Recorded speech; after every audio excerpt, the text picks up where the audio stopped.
Nosso papo de publicitário de hoje está com a Lara Bittencourt, que vai fazer uma abordagem no seu trabalho de conclusão de curso sobre o formato vertical dos vídeos que são aplicados nas mídias digitais.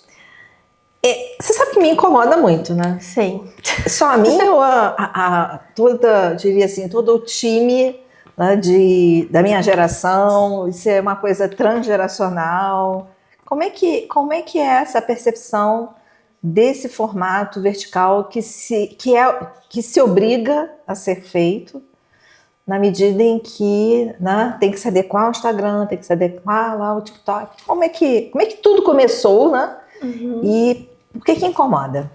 Bom, esse formato vertical, ele começou em meados de 2019, por aí, e tomou forma mesmo a partir da pandemia, né? Que ficou em alta TikTok, o Instagram começou a se modificar para o formato Reels, que é vertical, né?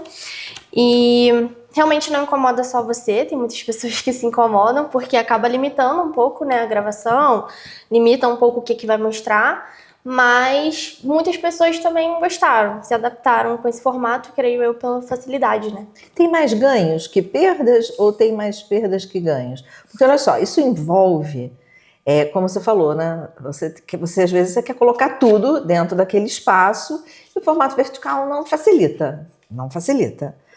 Tudo bem que eu não sou uma especialista no audiovisual, certamente há milhares de recursos, as câmeras evoluíram, né, os equipamentos todos evoluíram para dar o melhor, né, da sua capacidade e potência para administrar essa questão. Mas tem mais ganhos do que perdas? Como quem diz assim, escapou, o cachorro ficou de fora, eu tenho que andar mais para trás para caber todo mundo, aperta todo mundo, poxa, eu queria ter uma paisagem, eu só consigo fechar aqui parte da paisagem, não dá para ver o todo.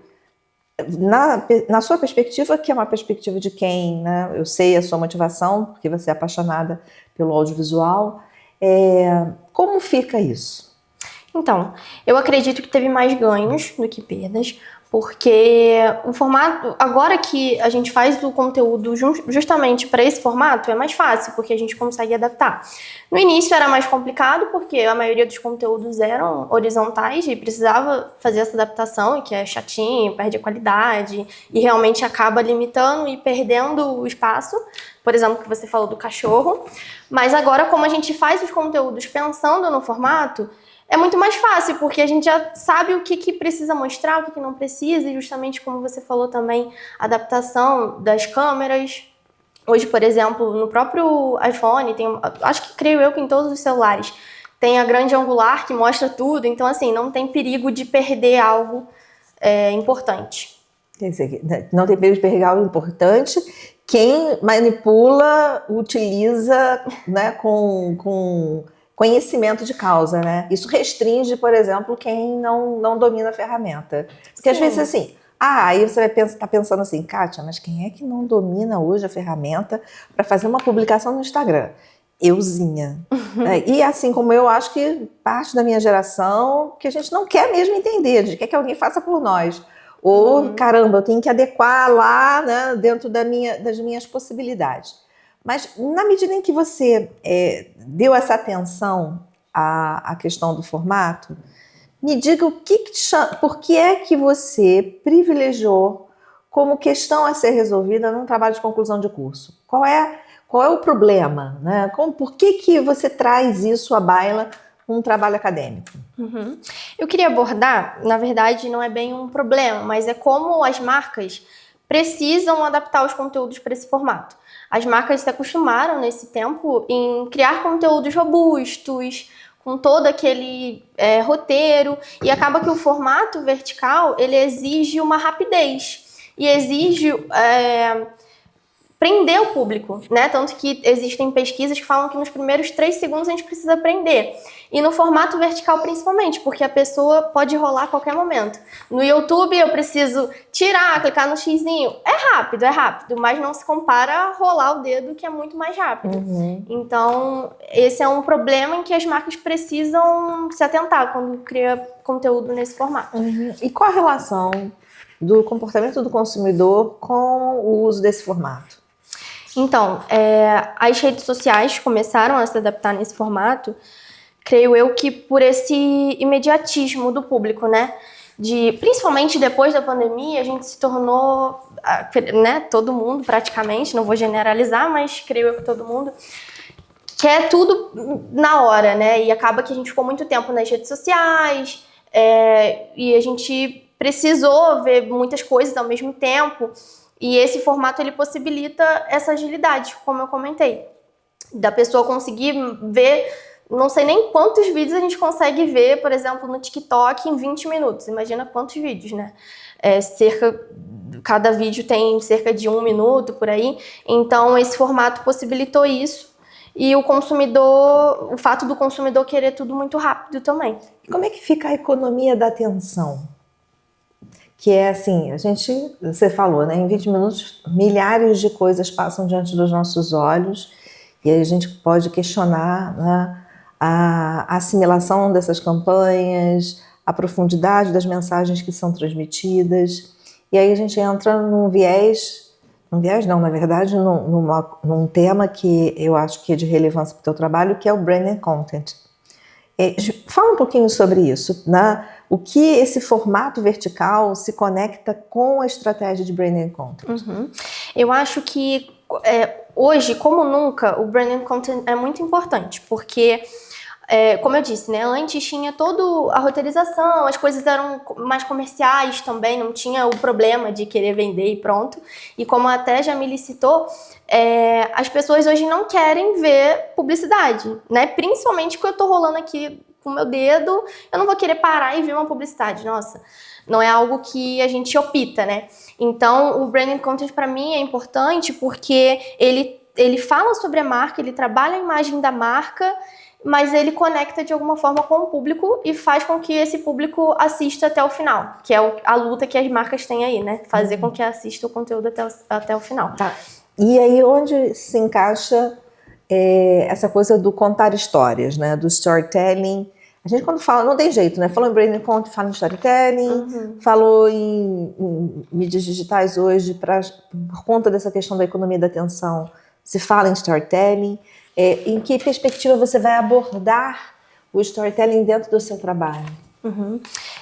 Eu vou explicar um pouco sobre como é importante também, igual o branded content, ter essa contação de histórias ao planejar um conteúdo para sua marca, porque hoje em dia não é só mais pegar e jogar a marca simples, igual eu vou citar até algumas marcas no meu trabalho mais pra frente, por exemplo, que ela falar sobre o Burger King, não é só eu jogar um hambúrguer no Instagram e pronto, entendeu? Eu preciso criar realmente uma conexão com o público, igual o branded content faz, e contar uma história para fazer com que aquele público sinta conectado e sinta a necessidade de consumir aquele produto. A publicidade vai abandonar o formato horizontal? Não, creio eu que de maneira alguma. Hoje em dia, o formato vertical ele veio para acrescentar. Tanto que diversas emissoras estão aproveitando isso, né? Por exemplo, uma novela da Globo passa a novela normalmente, formato horizontal, como todo mundo gosta, que é o ideal, né, para uma novela mais confortável visualmente, mas ela adapta aquilo para o formato vertical, para conseguir alcançar os dois públicos e até mesmo os dois públicos junto, né? Assim, a pessoa consegue ver a novela e consegue engajar nas redes sociais com aqueles cortes no formato vertical ou até mesmo conteúdo próprio para aquilo. Agora, me diga uma coisa. Mais alguém, assim, eu imagino que você está trazendo autores que vão passar pelo conceito de branding content, vai falar sobre storytelling. Na perspectiva do audiovisual, que você está trazendo uma questão de formato, né, de produção em audiovisual para as mídias digitais, você encontrou outros trabalhos, artigos, que tiveram essa preocupação em fazer a abordagem dessa mudança de formato?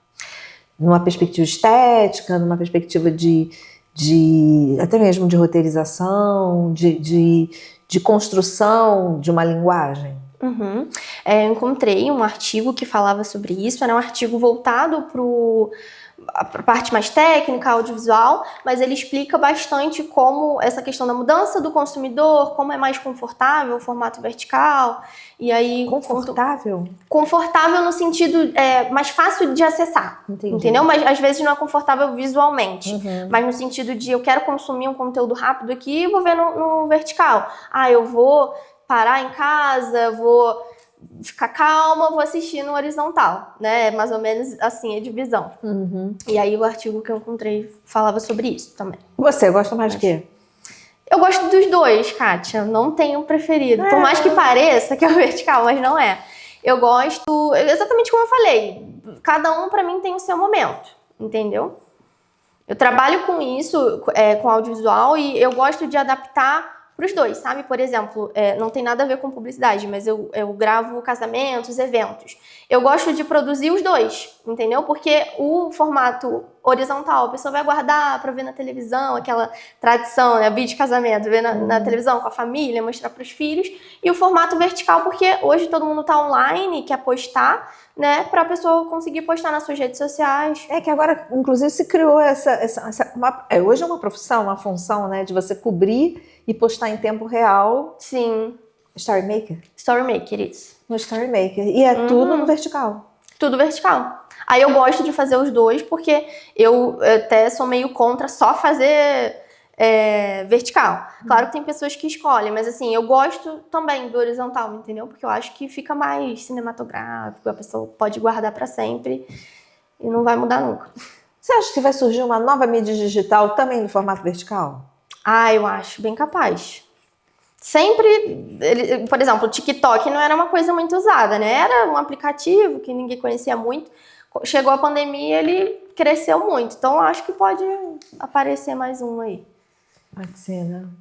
Até novela vertical o pessoal faz? Agora tem novela vertical, né? Tem. No Tem TikTok. novela Aí já é algo que eu já não curto muito, entendeu? No Mas são TikTok. novelas mais rapidinhas. No TikTok? Tem. No TikTok. Aí, com a inteligência artificial hoje... Dá pra fazer tudo, né? Tudo e mais alguma coisa. Ok, vamos ver como é que vai ficar. O estado atual do seu trabalho, você vai fazer que tipo de abordagem? Você falou do Burger King. Só do Burger King vai trazer? Então, inicialmente eu pensei em trazer o Nubank, Burger King e deu branco. Tá, mas aí a ideia é mostrar como eles se apropriam bem. Isso, para as redes sociais. Como eles trazem conteúdo sem ter cara de publicidade, como eles adaptam e conseguem comunicar bem com o público. O outro é Guaraná Antártica. Guaraná Antártica, e assim, é uma comunicação que ela é de produção de conteúdo, publicitária, e eles fazem, você conseguiu identificá-los porque eles se destacaram de outras marcas. Sim, assim, ultimamente tem muita marca, né, que acho que, na minha opinião, utiliza bem, sabe? Mas eu os escolhi porque realmente me chamou a atenção. Chamou a atenção. E aí você vai fazer uma análise, o quê? Semiótica ou só um processo descritivo? Como é que vai ser o Vai seu ser trabalho? mais um processo descritivo mesmo. Descritivo. Ok. Então vamos aguardar os resultados, né? Tá ótimo. Desejando sucesso aí pra você. Obrigada. Esse mês que vem a gente volta para ver os resultados finais do trabalho. Isso aí. Ficamos aqui com o nosso papo de publicitário.